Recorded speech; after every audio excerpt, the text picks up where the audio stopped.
तो आज हम देखने वाले हैं हमारा एसएससी जीडी का पार्ट 2।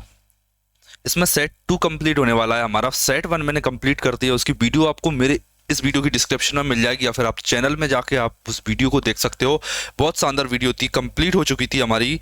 और ये आज हम देखने वाले हैं हमारा सेट 2 देखने वाले हैं। आज हमारा एसएससी जीडी के जो 2021 में पेपर कंडक्ट हुए थे उनको हम कवर कर रहे हैं, ताकि आप एग्जाम होने वाला आपका जनवरी फरवरी में, आप उसमें शानदार परफॉर्म कर पाओ। लेकिन एक बात और याद रखना, आप जीडी की तैयारी तो कर ही रहे हो, साथ में एसएससी सीएचएसएल का जो फॉर्म आया उससे जरूर आपको फिलअप करना है। उसकी कंप्लीट डिटेल मैंने अपने यूट्यूब चैनल पर इसी पर डाल दी है, उसे भी आप देख सकते हो। अगर कोई फिर भी कोई डाउट रहता है आपको तो आप उसे भी पूछ सकते हो। और आप इन सभी जानकारी को जुड़ने के लिए, शानदार तरीके से तैयारी करने के लिए इस YouTube चैनल को जरूर सब्सक्राइब कर लीजिए, ठीक है। देखिए, और सीजीएल का एग्जाम अगर आप देने जा रहे हैं तो उसके लिए भी मैंने कंप्लीट करवा रखा है सिलेबस, तो आप उसे भी देख सकते हो।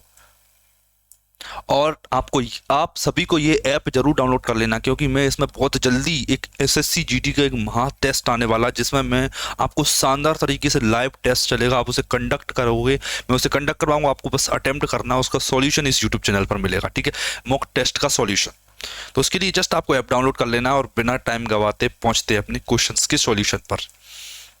देखिए, पढ़िए क्वेश्चन को क्या कह रहा है, कोशिश कीजिए कि इसे अटेम्प्ट कर पाओ आप, अदरवाइज मैं बताता हूं आपको। देखिए, क्वेश्चन बोल रहा है कि ए और बी किसी काम को 120 दिनों में पूरा कर सकते हैं, बी और सी इसे 150 दिनों में पूरा कर सकते हैं, तथा ए और सी इसे 200 दिनों में पूरा कर सकते हैं। बी अकेले उस काम को 2/5 भाग कितने दिनों में पूरा कर पाएगा? बी अकेले 2/5 भाग को।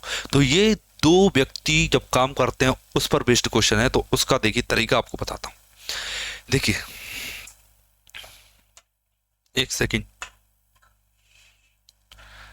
सबसे पहले तो देखिए कि ए प्लस बी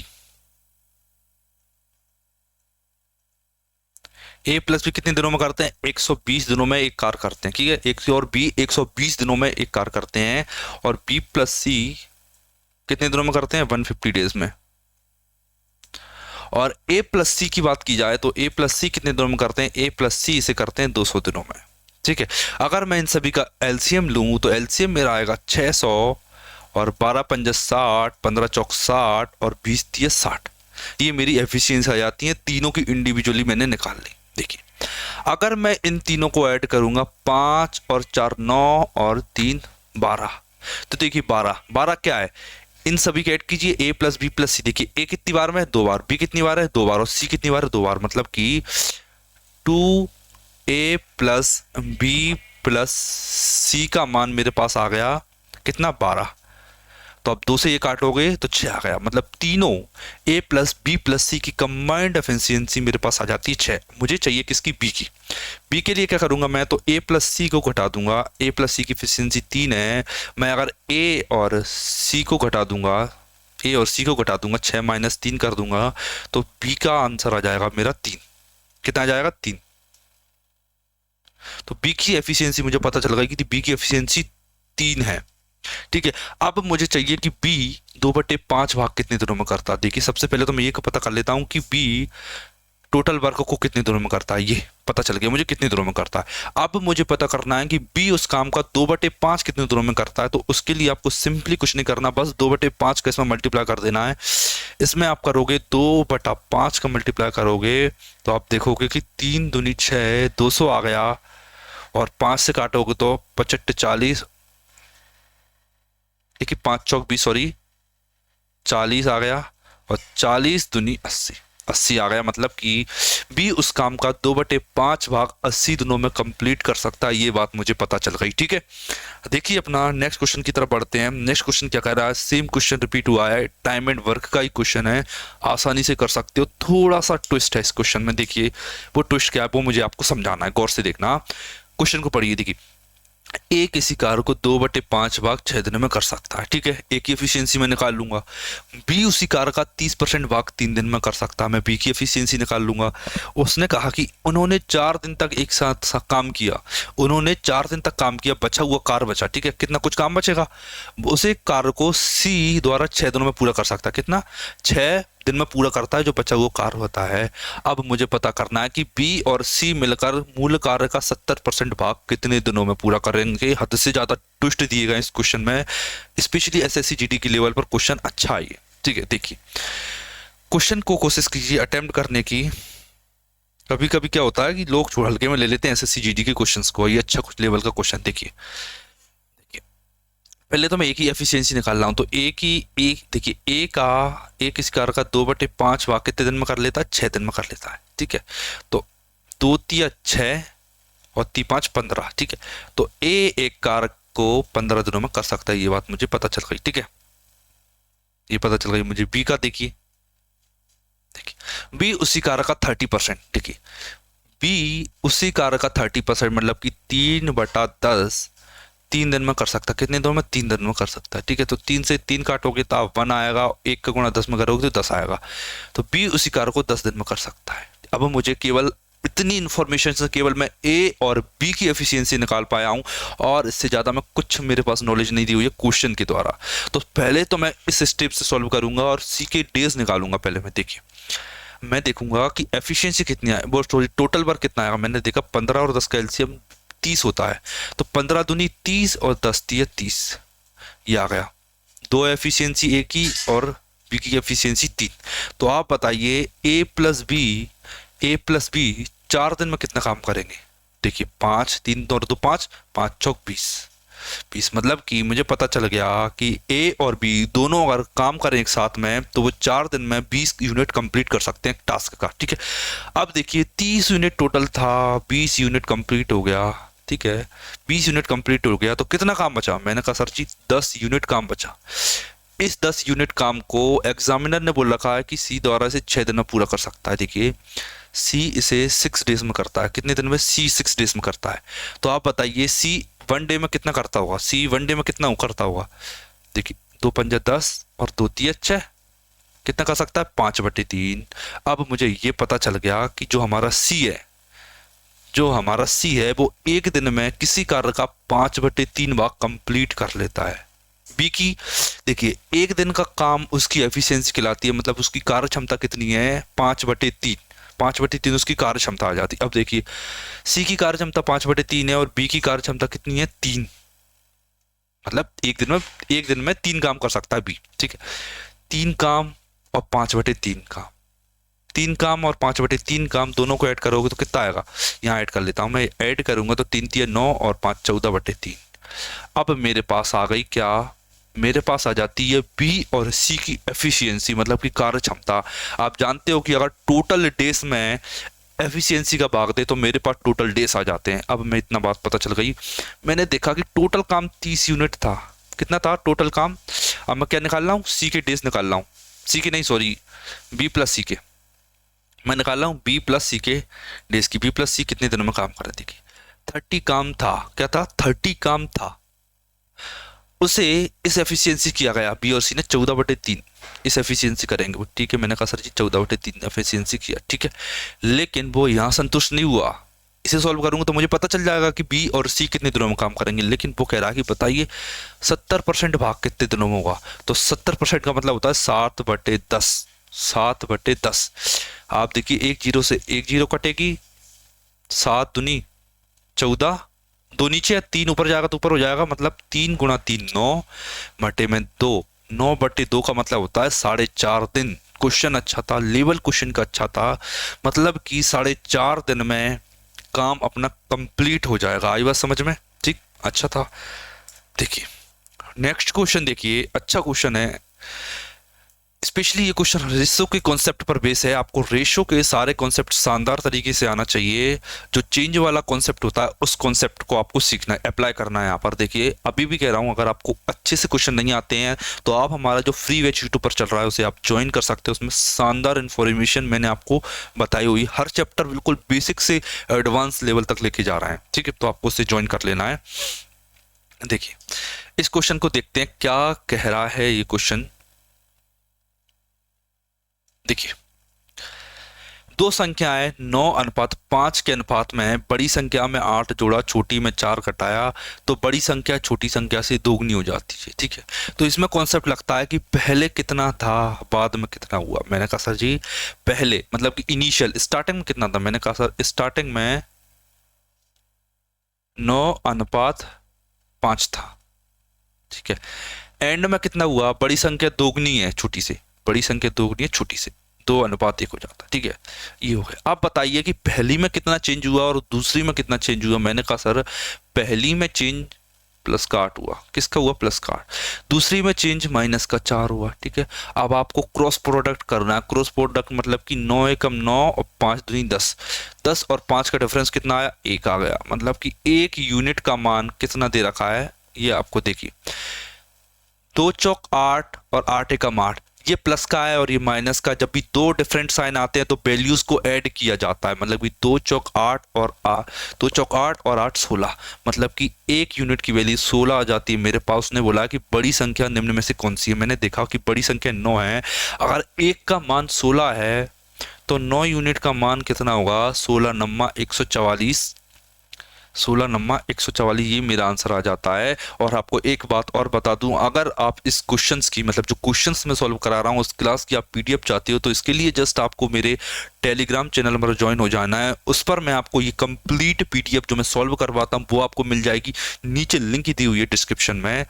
इंटेलिजेंट ट्रेनिंग के भी टेलीग्राम आप आसानी से ज्वाइन हो सकते हो। ठीक है, नेक्स्ट देखिए क्वेश्चन क्या कह रहा है कि देखिए मैंने नोटिस किया कि थोड़ा क्या कहो एसएससी जीडी में क्या करता है, एसएससी जीडी में क्वेश्चंस की लेवल को घुमा देता है। क्या करता है, बिल्कुल घुमा देता है। आपको सब चीजें पता होना चाहिए कि कितने में खरीदी, कितने में बेची, क्या अंकित मूल्य था, ये सभी चीजों की इंफॉर्मेशन आपको अच्छे से होना चाहिए। ठीक है, देखिए एक वस्तु को अंकित मूल्य पर 20% की छूट के बाद 120 रुपए में बेचा गया। ठीक है, 20% की छूट दी, फिर मैंने उसे 120 में बेच दिया। अब देखिए अगली लाइन, यदि छूट नहीं दी जाती तो इस पर 20% का लाभ होता। यदि वो इस पर छूट नहीं देता, छूट नहीं देने का मतलब क्या है, छूट नहीं देने का मतलब क्या है कि इसे एक अंकित मूल्य पर ही बेच दिया गया। ठीक है, अंकित मूल्य पर ही बेच दिया गया तो इस पर उसे 20% का लाभ हो जाता। वस्तु का क्रय मूल्य ज्ञात कीजिए। ठीक है, देखिए सबसे पहला काम मैं ये करूंगा कि इस पर अंकित मूल्य ज्ञात करूंगा। अंकित मूल्य, ठीक है, देखिए अंकित मूल्य ज्ञात करूंगा। मैंने आपको समझा दिया, समझ में आ गया होगा। देखिए देखिए 20% की छूट थी, मतलब कि 20% की फ्रैक्शन की वैल्यू क्या होती है, 1/5। ठीक है, अगर देखिए अगर मेरी 5 थी, क्या 5 थी, अंकित मूल्य 5 था तो 4 हो जाता है। क्या, ये अंकित मूल्य है, मार्केट प्राइस, ये सेलिंग प्राइस है, कितने में बेची। मैंने कहा सर 4 का मान दे रखा है, 4 का मान दे रखा है 120 और 5 का मान कितना आएगा, देखिए 4 दिया 120, एक का मान 30 तो 30 गुणा 50, 30 गुणा 5 150, मतलब कि 150 क्या था, मार्केट प्राइस थी, अंकित मूल्य 150 था। अब वो कह रहा है कि उसने अंकित मूल्य पर ही बेचती, अंकित मूल्य पर ही बेचती, मतलब कि सीपी से एसपी का रेशो, कॉस्ट प्राइस से सेलिंग प्राइस का रेशो। अब वो क्या कह रहा है, जो इसका अंकित मूल्य है, जो इसका अंकित मूल्य है, अब वो ही इसका क्या बन जाता है, सेलिंग प्राइस, मतलब इसका बिक्री मूल्य भी वही बन गया क्योंकि वो अंकित मूल्य पर ही वस्तु को बेच दे रहा है। अब देखिए वो कह रहा है कि इस पर 20% का लाभ होता है। 20% का मतलब क्या होता है, 1/5, 1 मिनट लाभ होता है। तो वस्तु का क्रय मूल्य ज्ञात करना मुझे, 4 से 5 3 15 3 चौक 120। ठीक है, मतलब कि 5 से 6, ठीक है 5 थी और 1 का लाभ ले रहा है तो 6। देखिए तो 6 का मान अगर 150 दे रखा है मेरे पास, 6 का मान अगर 150 दे रखा है तो 5 का मान बताइए, ये ना 6 सेलिंग प्राइस है, इसका मान ये दे रखा है 150 और मुझे मान पता करना है कॉस्ट प्राइस, मतलब कितने में खरीदी थी। तो मैंने देखा कि इसे मैं काट सकता हूँ 6 दूनी 12, 6 पंजा 30 और 25 पंजा 125। तो मुझे ये पता चल गया कि अगर वो इसे अंकित मूल्य पर बेचते तब इसका क्रय मूल्य मतलब कि इसकी कॉस्ट प्राइस 125 रुपए रही होगी। आई बात समझ में, अच्छा क्वेश्चन था। देखिए नेक्स्ट, देखिए सिंपल क्वेश्चन है, बॉड मास रूल पर बेस्ड क्वेश्चन है, ये आपको आना चाहिए अच्छे से। देखिए थोड़ी सी कैलकुलेटिव होगा लेकिन डटे रहना है, अच्छे से एक स्टेप के बाद एक स्टेप करते जाना चाहिए। अदरवाइज इतना बड़ा लंबा कैलकुलेशन देख के आधे से ज्यादा लोग को तो पहली बार में हथियार छोड़ देते हैं कि खत्म करना ही नहीं है ये। तो देखिए समझिए क्वेश्चन क्या कह रहा है। पहले तो देखिए पहले तो मैं ब्रैकेट को सॉल्व करूंगा, ठीक है, ब्रैकेट में भी मैं इस ब्रैकेट को सॉल्व करूंगा। तो मैंने देखा कि इसका मान तो आ गया -6, -6 आ गया बिल्कुल सर, और -6 के -6 आ गया और बटे में 9 है तो -6/9 हो गया, कितना होगा -6/9, ठीक है। और देखिए ये भी बटे में है ना, तो देखिए मैं इसे काट लेता हूँ। आप जानते हो ना कि ये बटे में कट सकते हैं, तो 16 चौक 64 और 16 तिया 48। तो देखिए यहाँ से यहाँ तक का मतलब क्या है, मैं वो समझा रहा हूँ पहले आपको। यहाँ से यहाँ तक का मतलब क्या है कि 4/3 गुणा 3, इस बात का मतलब ये। तो 3 से 3 कट जाएगा, 3 से 3 कट जाएगा तो 4 बचेगा, ठीक है। और माइनस बचा, अब ये माइनस बचा बीच में, ठीक है। 15, ठीक है 15 में 8 का भाग जाना है, क्योंकि अब ये सॉल्व हो गया तो इस वाले पार्ट को सॉल्व करना पड़ेगा मुझे, इस वाले पार्ट को। इस वाले पार्ट का मतलब देखिए क्या है, 15/8। गुणा लगा बीच में तो मैंने गुणा लगाया, माइनस का 6 ऊपर, माइनस का 6 ऊपर और 9 नीचे है, तो मैंने इसे काटा। देखिए 2 चौक 8, 2 तिया 6, ठीक है। 3 तिया 9 और 3 5 15, मतलब माइनस का 5/4 कितना आ गया, माइनस का 5/4। एक सेकेंड देखिए ये कितना बचा, माइनस का 5/4, ठीक है। माइनस का 5/4 हो गया ये, ठीक है। इस वाले पार्ट को लिख लेता हूं मैं, प्लस का 5/4 हो जाएगा ये, ठीक है। क्यों हुआ, देखिए इस वाला पार्ट में माइनस बचा तो ये माइनस माइनस प्लस हो जाएगा, क्योंकि मैंने अब देखिए मैंने यहाँ से यहाँ तक का, ये 15/8 वाला पार्ट था, यहाँ से यहाँ तक मैंने पूरा सॉल्व कर डाला इसे, ठीक है। तो प्लस का 5/4, ये 5 ऊपर नीचे 4, प्लस का 5/4 हो। देखिए 4 और 4 16/5, 21/4 कितना हो जाएगा, 21/4, ठीक है। आपको छोटे छोटे पार्ट में तोड़कर सॉल्व करना है, ठीक है। अब मुझे पता चल गया कि यहाँ से यहाँ तक 21/4 आंसर आ गया, ठीक है, 21/4। अब देखिए इस वाले पार्ट को देखिए, यहाँ पर क्या लगा हुआ है, ब्रैकेट, वो डिवाइड का साइन, तो डिवाइड का साइन लिखोगे तो आप अपॉन में 14 हो जाएगा इसके, ये मैंने 14 कर दिया, ठीक है। डिवाइड का मतलब, आप देखिए इन सब चीज़ों को छोड़ते हैं, अब मैं कहाँ तक पहुँच गया, उस स्टेप पर बढ़ते हैं, ठीक है। अब इस स्टेप इधर वाला पार्ट देखते हैं, अब क्या कह रहा है, देखिए 42 अपॉन में 9 ऑफ 6, ठीक है। तो मैं लिख लेता हूं इसे 42 अपॉन में 9 ऑफ 6, माइनस साइन लगा दिया मैंने, ठीक है। मैंने काटा, देखिए 6 7 जा 42, 6 7 42, डायरेक्ट कट गया, 7/9 आ गया, ठीक है। और यहाँ पर देख लीजिए, देखिए 7 दूनी 14 और 7 तिया 21 आ गया, ठीक है। ऊपर बचा 7/9, नीचे बचा 3/8, ठीक है। तो देखिए 9 8 72 बटे में 72, केवल एक ही आंसर में है, तो केवल यही मेरा आंसर पॉसिबल है, 72, ठीक है। और इसे आप कर सकते हो 8 7 56, 56 में से 27 गए तो 29 बचेंगे, ठीक है। इस टाइप से भी आप देख सकते हो इसे सिंपली। एंड में फ्रैक्शन बचा 7/9 माइनस का 3/8, सिंपल क्वेश्चन था, जस्ट आपको इसमें कैलकुलेशन करनी थी। लेकिन कैलकुलेशन करते वक्त आपको इस टाइप के क्वेश्चन में एक बात का याद रखना है कि आपको छोटे छोटे पार्ट्स में तोड़कर कैलकुलेशन को करते जाना है, ठीक है। देखिए ये क्वेश्चन तो और ही सिंपल है, देखिए क्वेश्चन है बॉडी मास का ही, लेकिन है सिंपल। देखिए इससे इसे काटूंगा, डिवाइड है तो कट जाएगा 1 बार में, 1 इंटू 523, 523 आएगा, तो 523 और 523 को ऐड करोगे तो 1046 मेरा आंसर आ जाएगा। ये बिल्कुल सेकंड वाला क्वेश्चन बोलते हैं ना, उस टाइप का क्वेश्चन था ये। अब देखिए ये वाला क्वेश्चन मेरा किसका है, एवरेज का क्वेश्चन है, अच्छे से अटेम्प्ट करना है। और देखिए इसमें कोई भी फालतू मेथड नहीं लगाओगे आप, इसमें मैं आपको बताता हूँ डेविएशन, इसे आप कैसे करोगे, डेविएशन से, विचलन देख करके कि विचलन कितना आता है। देखिए औसत कितना है मेरा, औसत मैंने बोला कि सर 7 है, तो देखिए 7 से ये कितना विचलन है, माइनस का 3, ये कितना है माइनस का 1, ये प्लस का 1 और ये प्लस का 5 है, ठीक है। अब देखिए +1 से ये कट गया, -1, ये माइनस का 3 है और ये प्लस का 5 है, तो कितना बचा, प्लस का 2 बचा।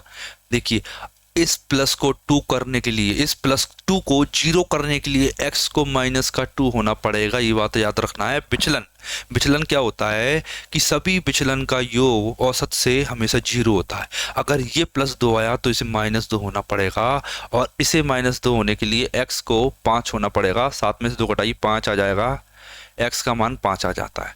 इस x की जगह आपको 5 पुट कर लेना, ये 5 मैंने रख लिया, x की जगह 5 रख लिया मैंने। अब देखिए 9 से मान के करना है। देखिए 5 कितना है, -4, विचलन निकाल रहा हूँ फिर से मैं, ये कुछ नहीं है, ये तो 0 आ गया। 9 से 4 ज़्यादा ये 13, ये 9 से 6 ज़्यादा, देखिए -4 से +6 फिर से कट गया, ये प्लस का 6 है, तो ये क्या होगा, ये होगा -6। 9 में से 6 घटाऊंगा तो बाय का मान कितना आ जाएगा 3। मेरे पास बाय का मान 3 और एक्स का मान 5 आ जाता, तो 5 दूनी 10 माइनस का 3 3 9, तो 10 में से 9 गया तो 1 बचा। ये मेरा आंसर हो जाता है। मैंने विचलन वाली मेथड से आसानी से कर दिया। अगर आप वो तरीका लगाते हो कि सम ऑफ ऑब्जर्वेशन बटे में number of observation equal to average, मतलब कि प्रेक्षणों का योग बटे प्रेक्षणों की संख्या, तो हो सकता है आपको ये क्वेश्चन थोड़ा सा लेंथी पड़े। ठीक है, लेंथी पड़ेगा और क्वेश्चन थोड़ा सा टफ हो जाएगा। ठीक है, हालांकि वो भी आसान पड़ेगा लेकिन उसमें कैलकुलेशन बढ़ जाएगी बेमतलब की। देखिए क्वेश्चन क्या कह रहा है कि एक निश्चित धनराशि पर 9% वार्षिक ब्याज दर से 2 वर्षों का चक्रवृद्धि ब्याज 3762 रुपये है, तो वह धनराशि कितनी होगी। देखिए मैं आपको बता दूं कि जब भी बात कंपाउंड इंटरेस्ट की जाए, किसकी चक्रवृद्धि ब्याज की जब भी बात की जाए, तो आपको एक बात हमेशा याद रखने देना, वो बात है क्या कि जब भी कंपाउंड इंटरेस्ट किया जाता है तो क्या किया जाता है, तो CI के लिए 2 साल का कर रहे हैं तो 2 साल के लिए आपको क्या कर देना है, इसका सक्सेसिव का फॉर्मूला क्या होता है, x plus y plus x y upon में 100। इसे सॉल्व करोगे तो 9 और 9 18.81%। मतलब कि अगर 100 रुपये मेरे पास 100% मेरे पास प्रिंसिपल था, मूलधन था, तो मेरे पास 18.81% क्या मिलेगा, कंपाउंड इंटरेस्ट, मतलब कि सॉरी चक्रवृद्धि ब्याज। तो देखिए 18.61% का मतलब है 3762। और मुझसे वैल्यू पूछिए मूलधन कितना था, और मैं जानता हूं कि हमेशा कोई भी वैल्यू मूलधन 100% होती है, तो 100 की वैल्यू मुझे निकालना है। देखिए इस पॉइंट से मैं काटूंगा तो ये 2 जीरो बढ़ जाएंगी। देखिए 81 दिख रहा है, ये 62 दिख रहा है, ये 18 दिख रहा है, ये 36 से एक ज़्यादा दिख रहा है, तो ये डायरेक्ट कितनी बार में कट जाएगा, 2 बार में कट जाएगा।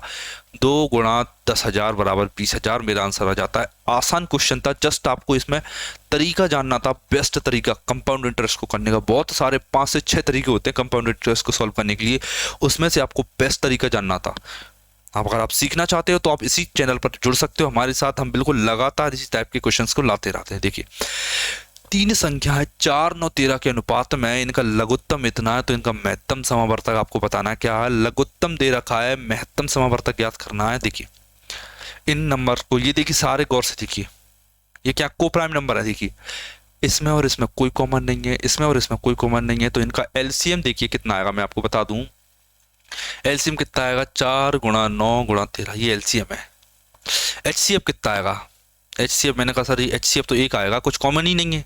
ठीक है, इसका मान दे रखा है 2340, मतलब कि 4 गुणा 9 गुणा 13 का मान दे रखा है 2340, और मुझे मान पता करना है एक का मान पता करना। तो देखिए 3 हम 27 7 7 चौक 28 8, देखिए एंड में कितना आएगा 8। यूनिट डिजिट की बात कर रहा हूं मैं कि एंड में कितना आएगा, एंड में मतलब कि यूनिट डिजिट कितना आएगा 8 8 आ गया मेरे पास यूनिट डिजिट। अब क्या करना है आपको, सिंपली देखिए 8 आ गया, अगर मुझे एंड में जीरो वाले पार्ट को काटना है, 8 से मैं इसे काटूंगा जीरो को, कितनी बार में जाएगा 8 5 जा 8 5 जा 8 है एंड में, और यहाँ जीरो है इसमें, केवल 5 टाइम में पॉसिबल है। तो ये मेरा आंसर आ जो होता है HCF। बिना फालतू की कैलकुलेशन नहीं करना, काटा पीटी ये दूसरी बात है। पुराने जमाने गए जब आप 1 घंटा लगाते थे क्वेश्चन में, 1 2 2 मिनट 3 3 4 4 मिनट लगाते थे आप। जल्दी से जल्दी आपको क्वेश्चंस करना है, बिल्कुल कम समय में। देखिए इस क्वेश्चन को आपको करके बताना, मुझे कमेंट करना है। इसे भी आप कर सकते हो, परसेंटेज का है, बिल्कुल सिंपल क्वेश्चन है, कुछ भी नहीं है इसमें। ठीक है, 100% की वैल्यू फाइंड करना है। कुछ अच्छा बताता हूं आपको। ठीक है, इस क्वेश्चन को देखिए, इस क्वेश्चन को आपको करके बताते हैं। देखिए वैल्यू किस में दे रखी है, वैल्यू दे रखी है 120 किलोमीटर पर मिनट में। 120 किलोमीटर ऊपर है और बटे में मिनट है। ठीक है, अब मैं ये बात जानता हूं किलोमीटर को मीटर में बदलने के लिए मैं 1000 से गुणा कर लेता हूं, और मिनट को सेकंड में बदलने के लिए मैं 60 से गुणा कर देता हूं। मैंने देखा कि 60 दूनी 120 और 2 गुणा 1000 2000 आ गया मेरा आंसर। बिल्कुल सिंपल था, ये तो छोटे बच्चों जैसा क्वेश्चन था, इसे कर सकते हो। इस क्वेश्चन को भी आपको मैं मैं करके दिखाता हूं कैसे होगा। देखिए ये बड़ा क्वेश्चन है, थोड़ा सा बड़ा है, लेंथी पड़ेगा, समझने की कोशिश करना। ठीक है, देखिए क्वेश्चन को देखिए कि 3 वर्षों में मिश्रधन इतना हो जाता है, मतलब कि पहले कुछ मूलधन रहा होगा P मान लीजिए, मैं पहुंचा 3 साल बाद, तो मुझे पता चला कि 3 साल बाद पैसे मेरे पास 5000 472 हो जाते हैं। ठीक है, मैं थोड़े साल बाद चला तो मुझे पता चला कि 7.5 साल मेरा पैसा 6,930 हो जाता है, 6,930। ठीक है, तो मैंने क्या किया, मैंने एक बात जानने की कोशिश की कि 3 साल से 7.5 साल मतलब कि 4.5 सालों में, 4.5 सालों में मेरा पैसा कितना हुआ, 4.5 सालों में मेरे पैसे में कितने की वृद्धि हुई। मैंने देखा 10 में से 2 गया तो 8 बचा, 12 में से 7 गया तो 4 बचा, सॉरी 5 बचेगा, 12 में 7 गया 5 बचेगा, ये आया। ठीक है, और ये 8 में से 4 गया तो 4 बचा, और 6 में से 5 गया तो 1 बचा, 1458 आ गए 4.5 में। और मुझे पता करना है कि 3 सालों में कितना सिंपल इंटरेस्ट मिला, मुझे 3 सालों में ब्याज कितना मिला, मुझे ये पता करना है एक्चुअली में। ठीक है, तो मैंने पता किया है, इसके लिए मैं क्या करूंगा, ये 1458 में मैं 4.5 का भाग दूंगा और 3 का गुणा कर दूंगा। ठीक है, तो ये हटेगी, ऊपर आ जाएगा, तो 15 दूनी 30 और 15 दिए 45 आया। 3 से आप इसे काटोगे तो 3 चौक 12, 3 8 24 और 3 छंग 18 आ गया। ठीक है, 3 चौक 12, 3 8 24 और 1 3 छंग 18 आ गया। 486 में आपको 2 का गुणा कर देना है, तो आपको ये पता चल जाएगा कि 3 साल में ब्याज कितना मिला। 2 चंग 12 की 2 हासिल की, 1 आया, 8 19 16 17, 2 छंग 12 2 हासिल की, 1 आया, 2 8 16 17 7 हासिल किया, 2 4 1 972 रुपये। मुझे पता चल गया कि 972 रुपये मुझे ब्याज मिल रहा था। क्या, एक्स का मान पूछा, मुझे रेट पूछ गई, रेट कितनी। देखिए मुझे ये बताइए, 3 सालों में साधारण ब्याज 972 रुपये, समझना, 3 सालों में साधारण ब्याज 972 रुपये है। ठीक है, 3 सालों में साधारण ब्याज 972 रुपये है, और 3 सालों में मिश्रधन 5,472 है। अगर इसमें से मैं 972 घटा दूं तो मेरे पास क्या आ जाएगा, प्रिंसिपल आ जाएगा, मूलधन 0 0 5 और 4 4500। अब मुझे पता चल गया कि 4500 मेरा प्रिंसिपल था। क्या था, 4500, और 972 क्या है, 972 सिंपल इंटरेस्ट है, 972 3 साल का ब्याज है। मूलधन कितना है, मैंने कहा सर मूलधन है 4500, मैंने कहा सर 4500, ये 4500 लिखा हुआ है। ठीक है, मैंने कहा सर रेट कितनी है, रेट, मैंने कहा सर रेट एक्स है, टाइम कितना 3 साल बटे में 100, ऐसा ही बराबर P गुणा R गुणा T बटे में 100। 2 जीरो से ये 2 जीरो कट जाएंगी, और 3 से आप इसे काटोगे तो 3 तिया 9, 3 दूनी 6, 3 दूनी 6, 1 तीचंग 12 आ गया, कितना आ गया 326, और 45 बटे में आएगा तो x का मान कितना हो जाएगा, 326 बटे में 45 मेरा आंसर आ जाएगा। 9 6 2 8 और 3 11 नहीं कटेगा। देखिए 40 इसे कितनी बार में कट जाएगा, 8 बार में। एक सेकंड, अगर देखिए 8 बार में गुणा कर दूंगा मैं, 8 चौक 32, 8 पंच 40, 360 होगा।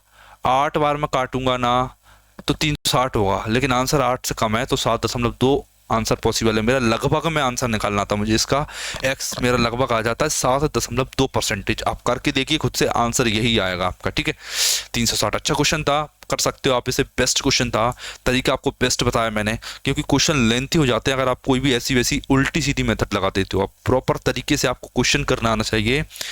देखिए ये क्वेश्चन भी देखिए, आपको एक बार समझा देता हूँ क्या क्वेश्चन क्या कह रहा है। इसमें थोड़ा नॉर्मल से हट के कॉन्सेप्ट यूज किया गया है। देखिए, यदि किसी वस्तु के मूल्य पर 20% की छूट दे और किसी अन्य वस्तु के मूल्य पर 25% की छूट दे, तो दोनों बराबर हैं।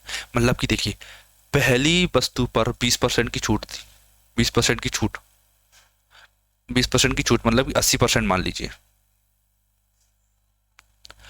और दूसरी पर क्या किया मैंने, 25% छूट दी मतलब 75%। मैंने काटा इसे 5 से कट जाएगा, एक सेकेंड, दोनों वस्तु के मूल्य क्रम से क्या होंगे, छूट बराबर है, सॉरी एक सेकेंड, छूट बराबर है, मतलब कि इस पर जो 20% की मुझे छूट मिली और इस पर जो मुझे 25% की छूट मिली, वो दोनों बराबर है। तो परसेंटेज से कैंसिल किया, 5 चौक 20 और 55 25 आ गया। ठीक है, ए का मान 5, ए का मान कितना बताया मैंने आपको 5, और बी का मान कितना 4। तो ए और बी का अनुपात 5:4 होना चाहिए। मुझे एक बात पता चल गई, ए और बी के जो भी मूल्य रहे होंगे वो 5:4 के अनुपात में रहे होंगे।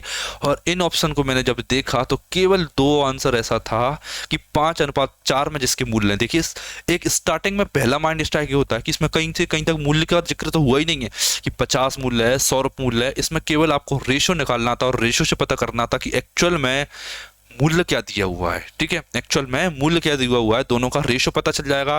तो मैं देख लूंगा कि दोनों में किस अनुपात में उनके मूल्य इधर उधर हो रहे हैं। ठीक है, अगर आपको इसकी पीडीएफ चाहिए जो मैंने सॉल्व किया तो आप उसके लिए जस्ट मेरे टेलीग्राम चैनल पर ज्वाइन हो जाइए। अगर आपको सेशन अच्छा लगता है तो लाइक कीजिए, चैनल को सब्सक्राइब कीजिए और कमेंट कीजिए कोई अच्छा सा, अगर आपको अच्छी लगी हो वीडियो। और कोई भी दिक्कत आती है तो आप कमेंट बॉक्स में मुझसे पूछ सकते हो। मिलते हैं अपने नेक्स्ट वीडियो में। थैंक यू, आप सभी ने वीडियो देखी।